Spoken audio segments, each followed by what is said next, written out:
All right, good afternoon once more, ladies and gentlemen. My name is Wugozi Mashele. Up next, we have Dr. David Parkinson, the Vice President Energy Consulting at Wood Mackenzie.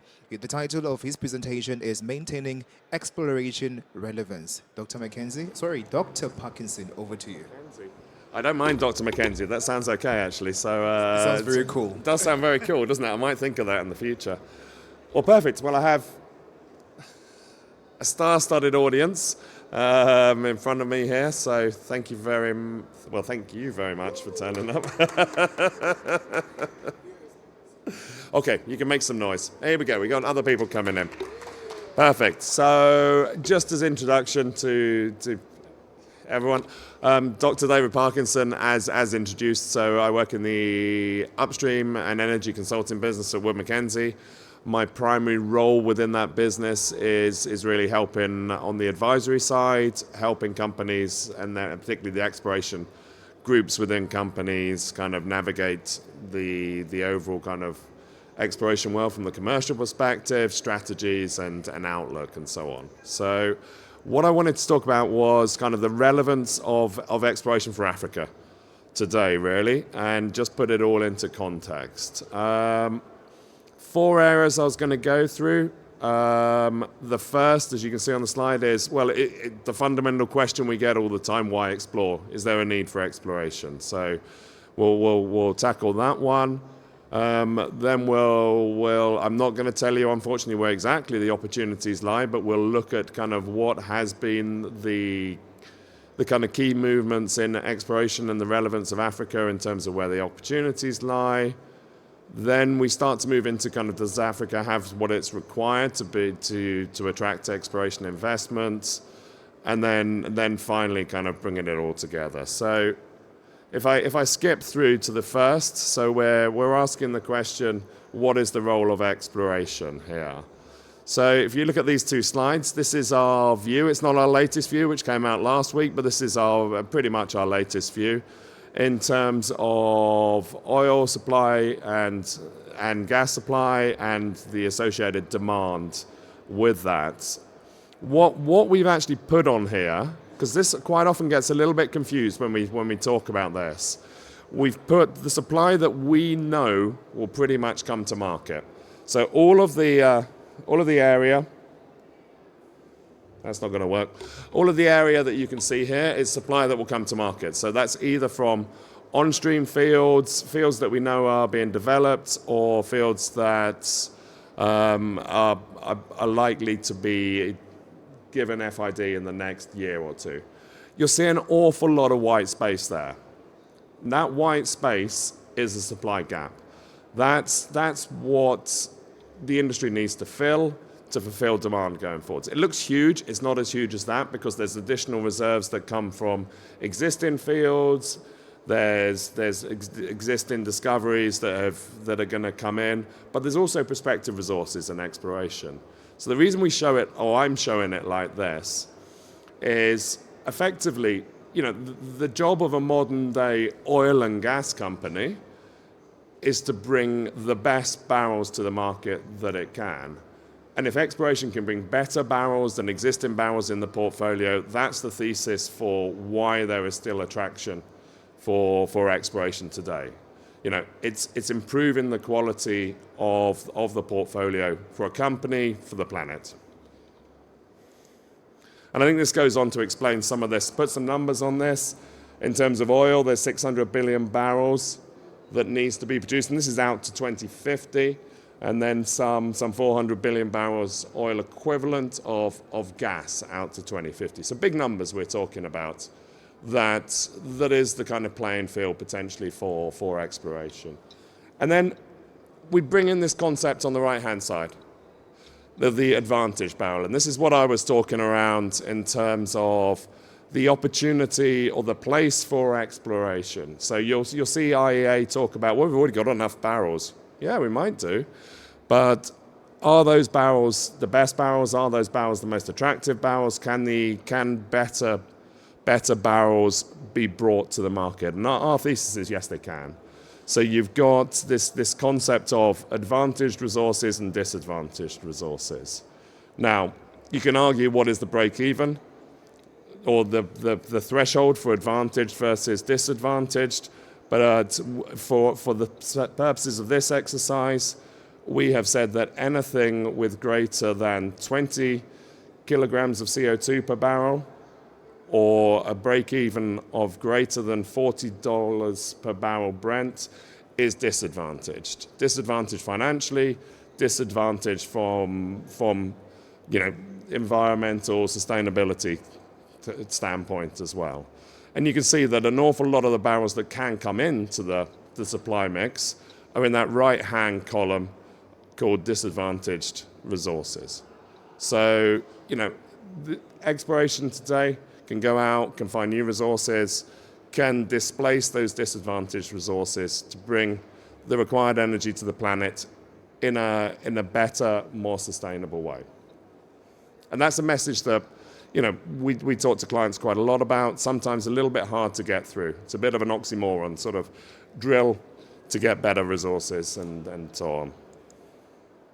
But if we just put it in perspective here, just using emissions intensity per barrel, so CO2 equivalent emissions intensity, you can see here, this is the average from our database, looking across the entirety of our database.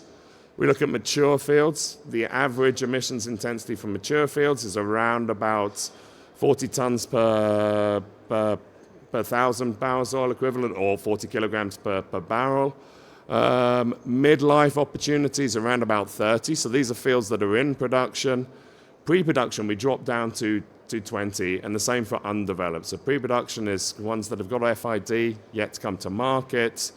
Undeveloped is fields that we think there's a viable way for them to come to market, haven't got to the stage of FID. And you can see, and it stands to reason, it's basic kind of like modern kind of development standards and processes will bring in more efficient, more effective barrels. Okay, so the next question, I guess, is around, well, we've run out of oil. I don't believe that thesis is true. If we look at the industry over the recent past, to the last 10 to 20 years, we've seen a number of large basins opening up, a number of large, very, very prospective, very commercially attractive, very environmentally attractive opportunities coming to market. So whether that's the Rovuma we've got on here, I guess that's close to people's hearts in Mozambique. You've got the Guyana and the volumes that are being discovered there. Senegal, Bove, Orange Basin is obviously opening up and increasing in terms of volumes. So there are resources out there, that can come in with those lower emissions profiles. And in terms of where those resources are, we think there's an awful lot left in kind of frontier deep water areas. And you can see in terms of resources per well drilled, it's the most attractive. It needs to be for the commerciality. And in terms of resources per well drilled by the risk profiles, in terms of kind of like frontier to mature, obviously you're getting larger volumes per frontier area. Now, that comes with risk, obviously. So that's the job for the geos to get that risk down as low as you can. So the other challenge we always had, and I used to present to heads of exploration for years and years and years, telling them that exploration was destroying value as a business. So it wasn't always my favorite meetings. That's turned around. So a combination of more discipline within the industry, reducing costs, being more discerning on what they're drilling, a little bit more focus on commerciality, and that has led to exploration now creating value on a full cycle basis. So we analyze the exploration spend, we analyze the development value, bring them both together on a post-tax basis to get to a view on value creation from the exploration business. So if you look at the middle chart here, we're showing two prices, our base price and a high price. You'll see at our base price, you can kind of squint and see that we're about 15% IRR. and obviously at a higher price, so that's around about long-term 80, goes much higher. So exploration has been delivering value to companies and to explorers. On average, there's winners and losers in there. Obviously, you've got to be pretty good at it. There are still obviously challenges around commerciality, and you can see that from the right-hand side, and you've probably heard a lot about that at the conference this week. The challenges of commerciality, be it through financing, be it through markets, availability of markets, infrastructure, etc. There are still challenges, but exploration is creating value. So we've shown that exploration has a gap to fill. We've shown that exploration can bring barrels to the market that are environmentally better than the barrels you might have in your portfolio. We've shown that there are still basins out there, and we've shown that there's value. So it's standing quite compelling at the moment. We flick over to kind of what is the role for Africa within this context. We're looking at the value created from exploration over this time period from 2014 to 2023 here. And you can see our view of where the most value has been created by the industry. No surprise to see Guyana on the far left of the chart there. Russia, China, although accessibility for anybody in this room is pretty limited, I would imagine. But then you start to very quickly get down to the role that Africa has played in this exploration story over time. You can see Egypt, Namibia, Algeria, Côte d'Ivoire, Baleine discovery, and other hopefully follow-on discoveries, Angola, South Africa in there in terms of creating value from Africa. And you can think around the kind of plays, the types of opportunities that the IOCs have been pursuing. So, there are obviously, a number of key African exploration countries in that top 10, and increasing all the time. And if we kind of look at that, if you come to me and go, "Oh, well, David, hold on, this isn't gonna work out. It's getting smaller and smaller every year," I think we would dispute that. Now, predictably, are we going to get a big bump every year? Are we going to get a new basin opening every year? No, I don't think that's the answer. Are we going to see new basins, new plays opened up every 5 to 10 years? Yes, and you can see that on this here. This is looking at the kind of key plays, key basins that have opened up since 1990. Various reasons for them opening up. Some has been access, some has been technology, but you can see the progression and the frequency of kind of big bumps that you see. And you can see in the bold there also the African basins that have added material resources over that time period. So you're going from Angola in the 90s through to Ghana and Mozambique. More recently, Senegal, we're moving Egypt as well, and then obviously South Africa, Namibia most recently. So there has been consistent basins opening up in Africa over the last 40 years. And then it's a very good volume story as well. Now, there's obviously differences in terms of kind of where you're exploring the maturity of the basins. So just focusing in on the two Africa sub-regions that we have here. So we have North Africa and Sub-Saharan Africa.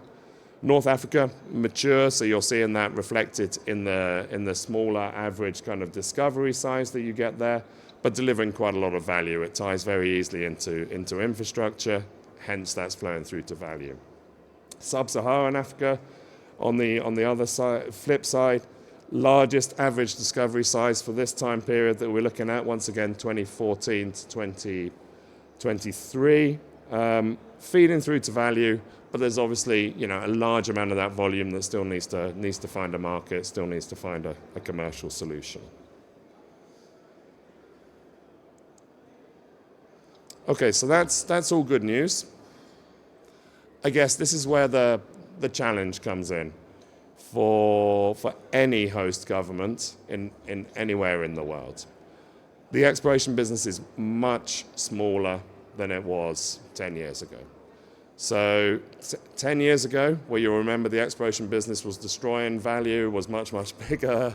It was around about 4 times the size of the business today. So on the chart here, you can see exploration spend over time, a prediction from us as to kind of where it will go, but that prediction is pretty much flat. We're not seeing a big step change in terms of exploration investment going forwards. But I guess the key takeaway is you can see the big drop-off from the peaks of 2013, 2014, where the industry was investing around about 80 billion a year, down to where we are today, which is around about 20 billion. So the industry is smaller. I don't think anyone is going to dispute that in the room, or I hope not. It means there's less countries being explored. So, when we look at that period of 2010 to 2014, we had 133 countries. Since 2018, that has dropped down to 92, and the number of operators that are actively out there has dropped quite significantly. So it's a more competitive landscape for governments to attract explorers into their countries. And we're also seeing an awful lot of activity, which is good news, but also, the challenge for governments. In terms of license rounds, there's been an uptick. We had some 35 to 40 license rounds last year. This year, we've seen a number of license rounds come into the market. We're also seeing a lot of governments interested in ensuring that they are as attractive as possible for future upcoming license rounds. So for governments, there is a requirement to ensure that they may remain as attractive as possible from a fiscal perspective, from a regulatory perspective, from the win-win situation that makes a good partnership with the companies that are coming in to explore in any given country.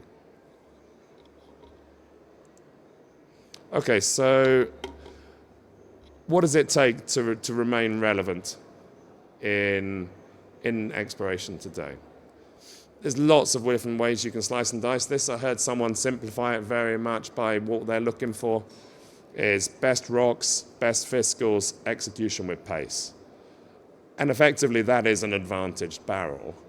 If you are looking to attract investment, remain relevant, we've seen that Africa has provided material reserves in the past. We have seen that there is a role for exploration. I guess the question is around the relevance. So how do we ensure that we're offering something to the industry that is as relevant to their needs as possible? And this is this concept around the advantaged barrel.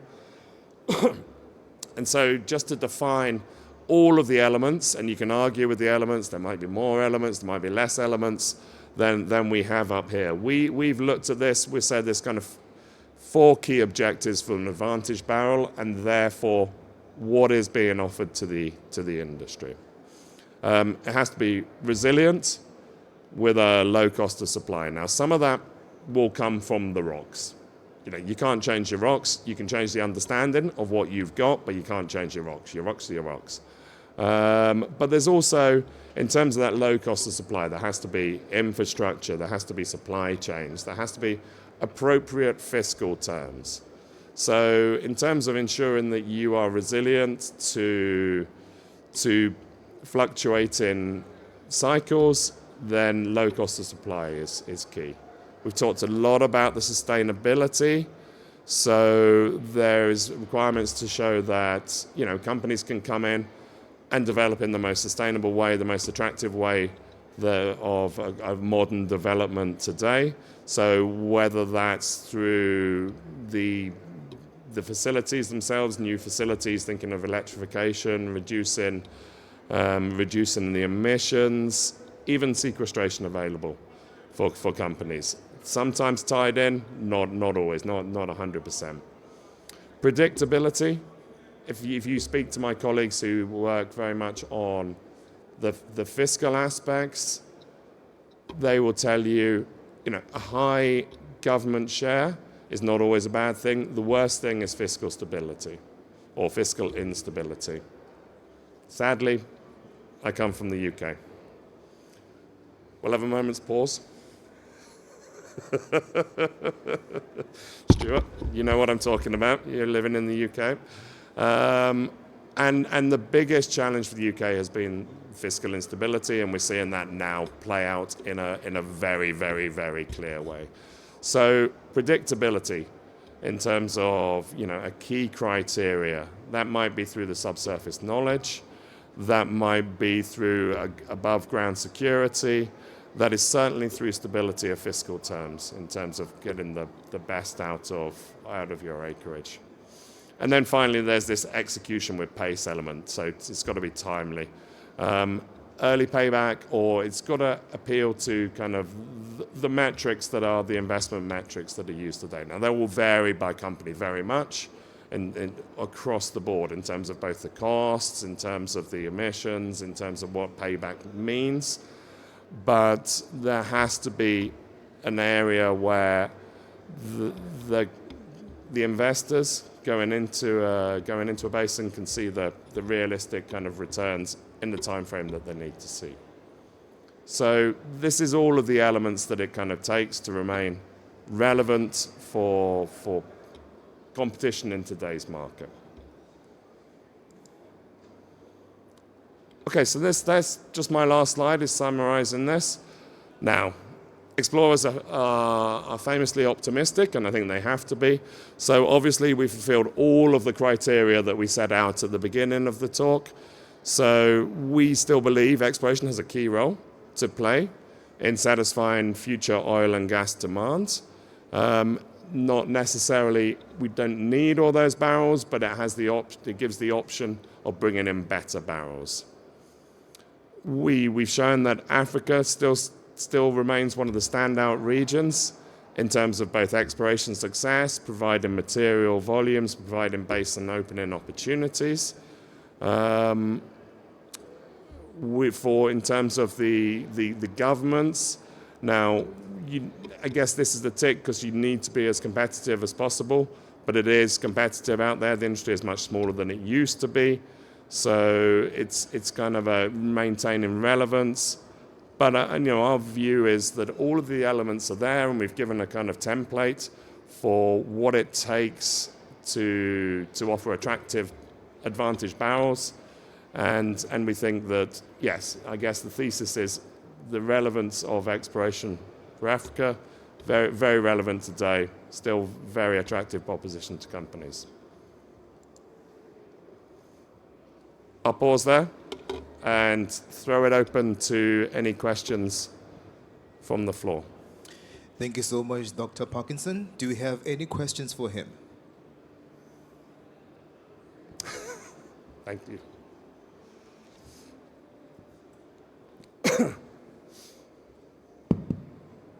Cool, thank you very much. Could you just talk a little bit more about the sequestration opportunities, both in the project and not?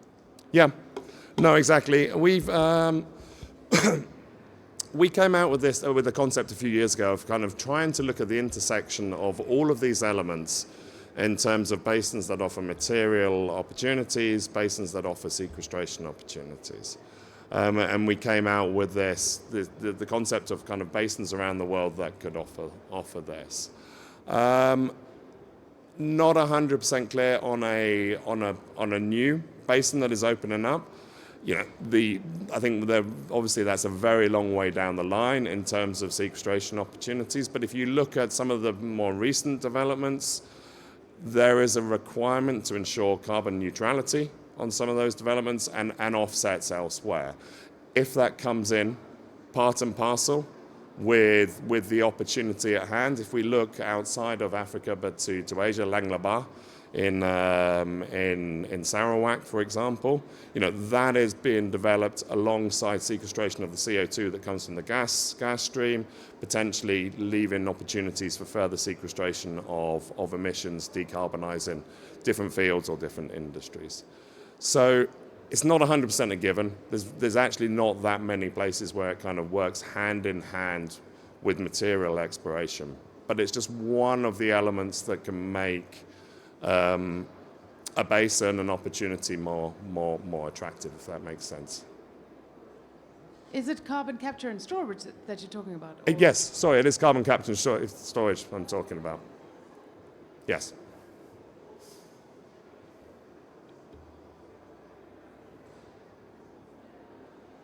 I don't know where my host has gone, but any other questions?